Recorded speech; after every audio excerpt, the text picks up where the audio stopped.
Hello friends, welcome to my YouTube channel. So let's do the pending question and answers of chapter Winds, Storm and Cyclones. So let's start the short answer type 2 questions. First question is how are convection currents set up in the air. ये question हमने पहले भी किया हुआ है कि किस तरीके से जो एयर के कन्वेक्शन करंट है वो सेटअप होते हैं. So very simple. There are several situations where warm air rises at a place. The air pressure at that place gets lowered. तो कहाँ पे जहाँ पे हीट ज़्यादा होती है वहाँ पे उस लैंड पे बहुत सारे रीजंस होते हैं कि लैंड पे गर्मी पहुँचती है, सन हो गया, सन रेज हो गई है, राइट. तो उससे क्या होती है, आसपास की जो एयर है वो वार्म हो जाती है उस प्लेस की. तो जब वो the air pressure at this that place get lower. अब एयर प्रेशर कैसे लो होता है, क्योंकि वहाँ की जो एयर है वार्म होके लाइट हो जाती है और ऊपर की तरफ राइज कर जाती है. तो जब एयर नहीं होगी तो एयर प्रेशर रिड्यूस हो गया. The cold air from the surrounding areas rushes into fill its place. तो आसपास की जो कोल्ड एयर है उसकी जगह लेने के लिए रश करती है, उसकी फिल करने के लिए स्पेस को. This setup convection in the air. इस तरीके से जो एयर में कन्वेक्शन है वो करंट जो है वो सेटअप होता है. ऑल्सो नोन एज, इसको और क्या बोल देते हैं हम, also known as convection current in air. Alright. Second is explain how the wings of an aeroplane are design to help the aircraft to take off. आपको ये बताना है कि किस तरीके से जो एयरक्राफ्ट के विंग्स हैं उनको डिज़ाइन किया जाता है ताकि वो ऊपर की तरफ टेक ऑफ कर पाएँ, उड़ पाएँ. The answer is the wings of an aeroplane are designed in such a way that the air above them moves faster than the air below them. तो मान लिया कि ये एयरक्राफ्ट के विंग्स हैं, तो इस तरीके से डिज़ाइन करते हैं कि जो ऊपर की से जो एयर जा रही है उसकी स्पीड जो है वो फास्टर है एज़ कम्पेयर टू बिलो. सो ऊपर से जो एयर ब्लो हो रही है वो तेज़ हो रही है, नीचे से धीरे हो रही है. ठीक है. When the aeroplane runs on the runway, जब एरोप्लेन रनवे पे रन करेगा, in order to take off करने के लिए the air above the wings move faster. जो एयर है विंग्स के ऊपर वो ज़्यादा तेज से ब्लो करेगी. And the air pressure become very small. जब बहुत तेज ब्लो करेगी तो यहाँ पे एयर प्रेशर क्या हो जाएगा, कम हो जाएगा, है ना, as compare to the pressure below. लेकिन नीचे से तो इतनी तेज़ नहीं ब्लो कर रही है, तो यहाँ का एयर प्रेशर ऊपर वाले का कम है, नीचे वाले का ज़्यादा है.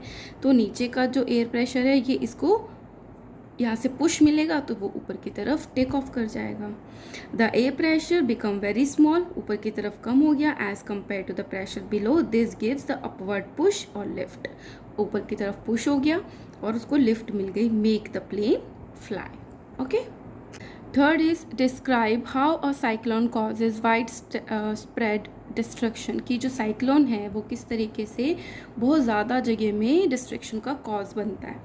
Answer is the destruction cause by cyclone. कौन कौन से डिस्ट्रक्शन कॉज करता है. Number 1, the violent stormy winds with the cyclone results in damage of the houses. जब बहुत तेज वायलेंट हवाएं चलती हैं, तूफान चलते हैं, तो किसका डैमेज होता है, हाउसेज का. Electric poles, industry, schools, hospitals, vehicle etcetera, causing the great loss of property. तो कितनी ज़्यादा प्रॉपर्टी का लॉस हुआ. Second is the fast moving flood water. अब जब इतना तूफान आता है साइक्लोन के साथ, उसके साथ और क्या आता है, बाढ़ का पानी. Water of the sea brought in by a cyclone destroy the roads, railway tracks and the crops. जो फसलें हैं उनको नुकसान पहुंचता है. Reduces the soil fertility. Soil fertility, hopefully आपको ये जो नेम है ये आपको समझते हो इस चीज़ से कि सॉइल फर्टिलिटी क्या होता है, आप कमेंट करके ज़रूर बताना. तो ये रिड्यूस करता है सॉइल फर्टिलिटी को. ड्रॉन, ह्यूमन बींग्स डूब जाते हैं, एनिमल्स भी डूब जाते हैं, causing the great loss of life and property. Third is cyclone comes with heavy rains. तो बहुत तेज़ हवा चलती है, बाढ़ का पानी आ गया, उसके साथ क्या है, बहुत तेज़ बारिशें होती हैं, कॉजिंग द फ्लडिंग, जिससे बाढ़ आ जाती है, and pollute the drinking water. Fourth is cyclone cause severe break down in the communication and the transport system. जब इतनी बाढ़ आ जाती है, इतना तूफान चल रहा होता है, तो साइक्लोन अल्टीमेटली क्या कॉज करता है, कम्युनिकेशन भी टूट जाता है आपस में, और ट्रांसपोर्ट सिस्टम भी है वो भी क्या हो जाता है, ख़राब हो जाता है, ब्रेक हो जाता है. Okay. So these are the 4 causes. जो साइक्लोन है वो वाइड स्प्रेड जो है डिज़ास्टर जो है, डिस्ट्रक्शन जो है वो कॉज करता है. Fourth is why it is safe to take shelter in a bus during a thunderstorm. जब बिजली कड़क रही है, था ना, ऐसा लग रहा है कि बिजली गिरने वाली है, थंडर स्टॉर्म है, तो क्या सजेशन दिया जाता है कि बस के अंदर शेल्टर लो. Why? It is because when the lightning strikes, अगर बिजली गिरी भी, लाइटनिंग ने स्ट्राइक किया, the bus metal body can conduct lightning to the earth safely. क्या होता है, जैसे ये लैंड है, इसके ऊपर बस है, ठीक है, मैं ऐसे बना रही हूँ, तो ये क्या होता है, एक मेटालिक बॉडी होती है, तो मेटल से मेटल क्या है, इलेक्ट्रिसिटी का कंडक्शन होता है ना, एक से दूसरे में ट्रैवल करती है. अब अर्थ क्या है, एक बहुत बड़ा सोर्स है कि वो अपनी तरफ करंट को ले सकता है ना. तो जब अगर इस पर बिजली गिरी भी तो इसके जो करंट है वो इस मेटल बॉडी के थ्रू अर्थ में चला जाएगा, ठीक है. Conduct lightning to the earth safely without harming us, अगर हम उसमें अंदर हैं तो वो हमें हार्म नहीं करेगा और कॉजिंग एनी डैमेज, ना ही डैमेज करेगा. With this we should not touch any metallic part in the vehicle. इसके साथ साथ हमें जब अगर बस में बैठे हैं तो मेटेलिक पार्ट को टच नहीं करना है, तभी हम बच सकते हैं. Fifth is Annie is a member of Disaster Management Society. She lives in a small beachside town. She is taking a walk on the beach. Suddenly, she hears a warning of the cyclone going to hit their town in around 48 hours. She immediately organizes her disaster management team. अब क्या है, जो any है वो member है disaster management की. वो क्या करती है, स्मॉल बीच साइड पे वॉक कर रही होती है और तभी उसको सडनली सुनाई देता है, वार्निंग सुनाई देती है कि साइक्लोन आने वाला है. और कब की वार्निंग होती है, वो 48 आवर्स बिफोर की. तो इमीडिएटली वो कुछ ऑर्गेनाइज करती है. सो ए क्वेश्चन है, being a member of the disaster management society what should be her immediate step to save her town. तो ये क्वेश्चन पूछ रहे हैं कि मेंबर होने के नाते डिजास्टर मैनेजमेंट के उसके इमीडिएट स्टेप्स क्या होने चाहिए एनी के. The following are the immediate actions that should be taken. So number 1, she should not ignore the warnings issued by the meteorological department. सबसे पहले उसका काम क्या होना चाहिए, उसको जो वार्निंग मिली है उसको वो इग्नोर नहीं करे. Second, she should make necessary arrangements to shift essential household good domestic animals vehicle etc of her town to the safer places. और उसको क्या मैनेज करना चाहिए, क्या अरेंजमेंट्स करने चाहिए कि जो हाउस होल्ड, जो मेजर, जो इसेंशियल ज़रूरी की हाउस होल्ड चीज़ें हैं, डोमेस्टिक एनिमल्स हैं, गाय भैंस घोड़ा या व्हीकल्स हैं, उनको सेफर प्लेसेस टाउन के में शिफ्ट कर दें. Third, she should make sure that the people avoid driving on the roads through standing water, कि जो लोग हैं अगर वहाँ पे रुका हुआ पानी है वहाँ से रोड से वो ड्राइव करके ना जाए क्योंकि वहाँ पे डैमेज हो सकता है सड़कों का. Fourth, 4 number of the all emergency services like police, fire brigade and the medical centres should be ready. ऐसा नहीं है कि इतना सारी प्रॉब्लम हो गई और हमारे पास कोई कॉन्टैक्ट नंबर नहीं है. So major contact number should be there. Fifth, enough drinking water, food, clothing, blankets and the first aid kits should be stored. जितना ज़रूरी है उससे ज़्यादा ही जो पानी पी सकते हैं उसका स्टोर करना, फूड का, clothing, blankets and the first aid kit should be stored. So these are the first thing that she should do. Second, what value you learn from Annie. Annie से हमें क्या सीखने को मिलता है, वी शुड एक्ट स्मार्टली, हमें smartly act करना चाहिए as Annie so that we can save our people from this type of natural disasters, right. E is long answer questions. First question A part is what is air pressure. ये तो आपको अब learn हो गया होगा कि air की वजह से जो प्रेशर होता है that is the air pressure. The air pressure is the pressure exerted by the weight of air. Air के वेट की वजह से जो प्रेशर एक्सर्ट होता है on the earth surface. The air pressure is highest at the sea level. अब ये highest कहाँ होता है, एयर प्रेशर सी लेवल पे, एंड डिक्रीजेज विद हाइट. और जैसे जैसे हम सी लेवल से ऊपर की तरफ जाते रहते हैं एयर प्रेशर रिड्यूस होता रहता है. B is why does a closed tin can containing boiled water get crushed when kept under a cold water tap. कि क्या क्वेश्चन है, बहुत इम्पॉर्टेंट है कि एक कैन था उसमें बॉइलिंग वाटर था, ठीक है, और जब हमने इसको बंद कर दिया और उसको ठंडे पानी के नीचे रखा तो वो क्रश क्यों हो गया, आपको ये एक्सप्लेन करना है. Answer is when water is boiled in a tin can all the air in the container heats up. जब हमने पानी को गर्म किया जो कैन के अंदर था, तो कैन के अंदर की जो एयर थी वो भी तो गर्म हुई, और गर्म होने के बाद क्या हुई, बिकम्स लाइटर, लाइट हो गई, एंड राइजेस अपवर्ड्स, और ऊपर की तरफ राइज कर गई। In this way all the air in the box goes out. इस तरीके से हमने जो एयर प्रेजेंट थी कैन के अंदर वो बाहर निकाल दी। ऑन फर्दर हीटिंग, अब जब उसको हम और गर्म करेंगे, the boiling water turns into steam. अब जो बॉइलिंग पानी गर्म हो रहा है वो स्टीम में कन्वर्ट होना शुरू हो जाएगा। द स्टीम एक्सपेल और द एयर, और उसके साथ साथ एयर भी एक्सपेल हो गई from inside the can, can के अंदर से। When the can is capped and cold water is poured over it, अब अंदर कोई एयर नहीं है, ठीक है। अब कैन को हमने कैप लगा दिया, उसके ऊपर एक लिड लगा दी और उसको कोल्ड वाटर के नीचे रख दिया कैन को।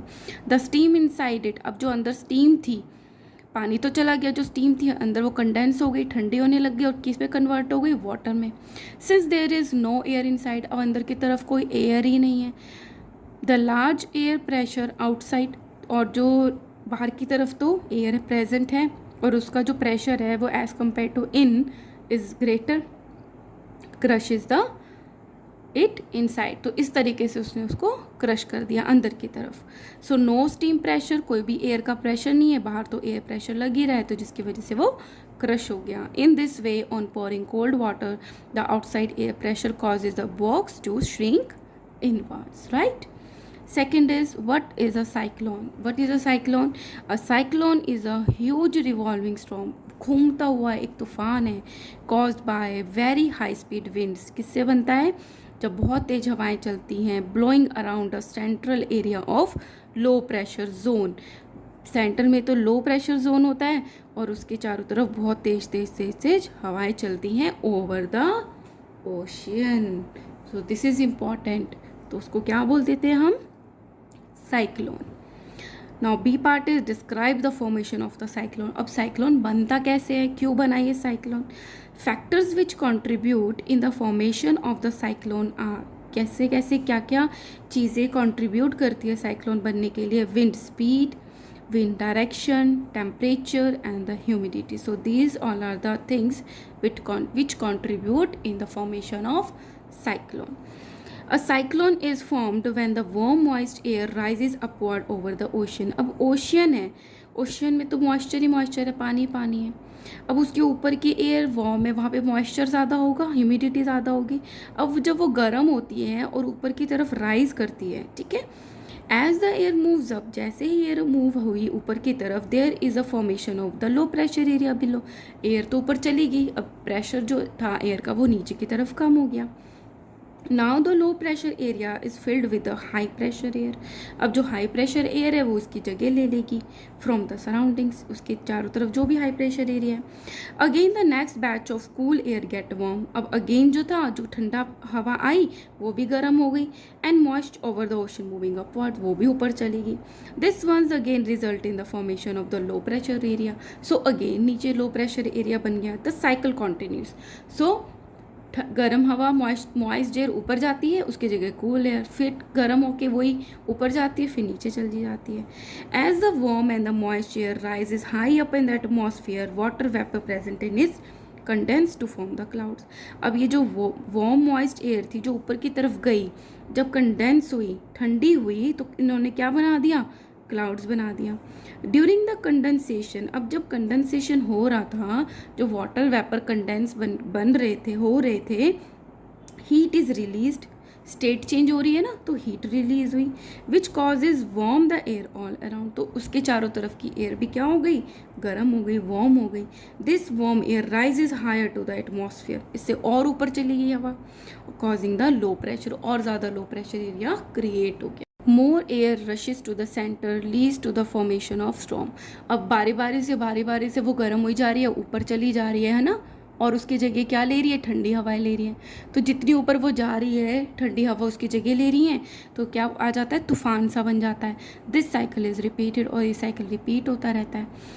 As the storm system rotate, जैसे ही स्टॉर्म सिस्टम ये रोटेट होता है faster, an eye is formed in the centre, centre में क्या बन जाती है, आई, जो कि लो प्रेशर एरिया होता है। This system of the high speed winds revolving around the central area of the low pressure at the centre is called the cyclone.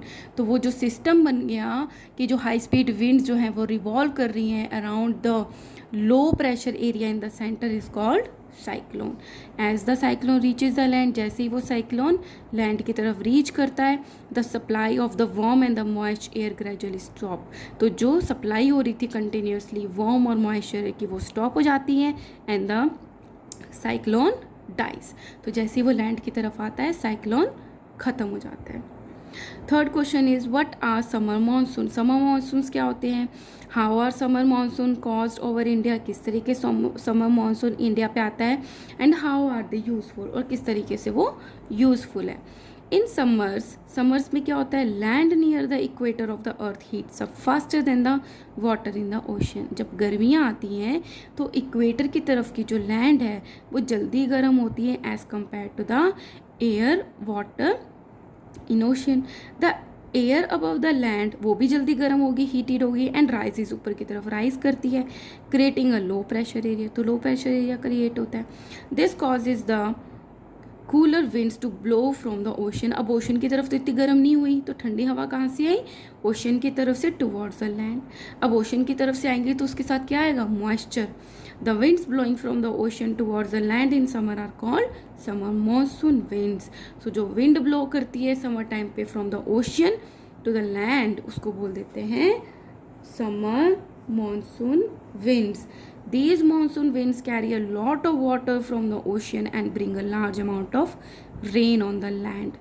तो ये जो समर विंड्स आई ये बहुत सारा पानी अपने साथ लेकर आती हैं जिससे बारिश होती है लैंड पे। In India monsoon winds which blow from the Arabian sea and the bay of Bengal bring heavy rainfall in most of the part of the India. India से कहाँ से आती हैं, अरेबियन सी से और बे ऑफ बंगाल से। The summer monsoon is very important to the farmers in our country. अब summer monsoon किसके लिए इंपॉर्टेंट है, हमारे फार्मर्स के लिए, because most of the annual rainfalls occur at that time. जो समर मानसून है पूरे साल भर की बारिश इसी टाइम पे हो जाती है, and helps in growing crops, और हमारी फसलों को उगने में हेल्प करती है। Many farmers in our country depend mainly on the rains for the irrigation of their crops. हमारी इंडिया के जो फार्मर्स हैं वो मोस्टली इसी रेन पे डिपेंड करते हैं अपनी फसलों की अच्छी उगाई के लिए। Alright, so these are the questions of this chapter. Hope you guys like it, and if you like it please like, share and subscribe. Thank you so much.